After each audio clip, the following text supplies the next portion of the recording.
আমি একজন film maker. আমি শুরু থেকে কোনোদিনই মানে আজ অব্দি আমি কোনো রাজনৈতিক দলের সঙ্গে সম্পৃক্ত নই।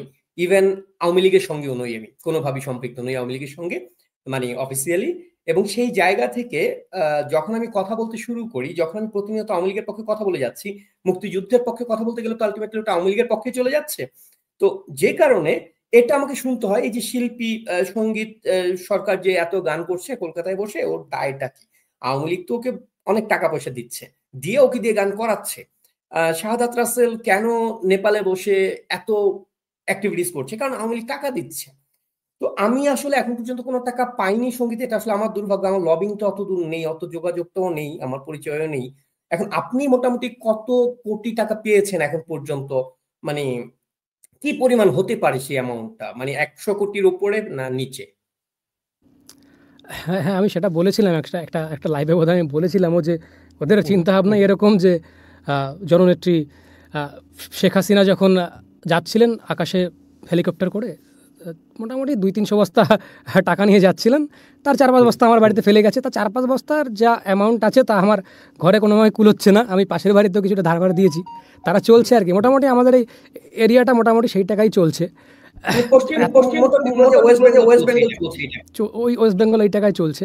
হ্যাঁ, যেটা হুম, যেটা হয়তো আপনাকে অনবরত শুনতে হয় আর কি, তাই না? হুম, যারা হুম, মোটামুটি হুম। মুক্তিযুদ্ধের পক্ষে বলবে তাদের এটা শুনতে হবে। মানে এই মানে একটা এই শ্রেণীর একটা কাছে না পৃথিবীতে পৃথিবীতে সবকিছু সবকিছু বিক্রয়যোগ্য। বিক্রয়যোগ্য। আপনি যাই করবেন, আদর্শ বলে কিছু নেই, শিল্প বলে কিছু নেই, দেশপ্রেম বলে কিছু নেই, নৈতিকতা বোধ বলে কিছু নেই, মানবাধিকার বলে কিছু নেই। সবকিছু হচ্ছে টাকা। কারণ এগুলো তো ভাড়ায় খাটা ভাড়াটিয়ে। এই ভাড়াটে যেগুলো, ওগুলো সবাইকে ভাড়াটে মনে করে।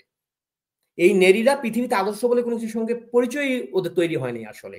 জঙ্গিবাদ ধ্যান ধারণা পোষণ করতে করতে, পাকিস্তানের দেখানোর পথে চলতে চলতে, মানে একজন সঙ্গীত সরকার আজকে বাংলাদেশ না, সঙ্গীত গাজার পক্ষেও কথা বলেছে আমি দেখেছি।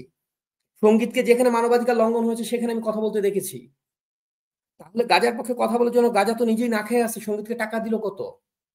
মানে এই হিসেবগুলো আপনি মূর্খদেরকে বোঝাতে পারবেন না যে পৃথিবীতে মানবাধিকার বলে একটা শব্দ আছে এবং আদর্শ বলে একটা শব্দ আছে, যেটা পৃথিবীর কোনো টাকায় বিকায় না এবং বিকানো সম্ভব না। জাস্ট আমি আপনার মাধ্যমে এই মূর্খদেরকে এই কথাগুলো বলাটা একটু জরুরি মনে করলাম, বিধায় বললাম। গানটা মোটামুটি পাকপন্থী যারা রয়েছে, যারা ভাবছে যে আমরা মোটামুটি টাকা দিয়ে আর কি মানবতার দালালি করছি, তো গানটা হুম, তাদের জন্য।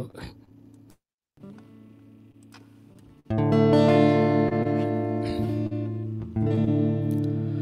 দেশটা চালায় মেধাবীরা, রাজা চড়ান মোষ।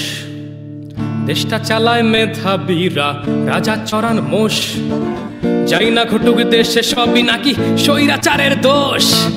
দেশে এখন সবই হারাম, মানুষ জবাই হালাল। আমি কিছু বললেই বলবে স্বৈরাচারের দালাল। মালাউনের বাচ্চা বলো, বলো বোকা ছেলে। বলছি দাদা ডিএনএ টেস্টটা করান, দেখুন যদি ইয়াহিয়ার সাথে মেলে।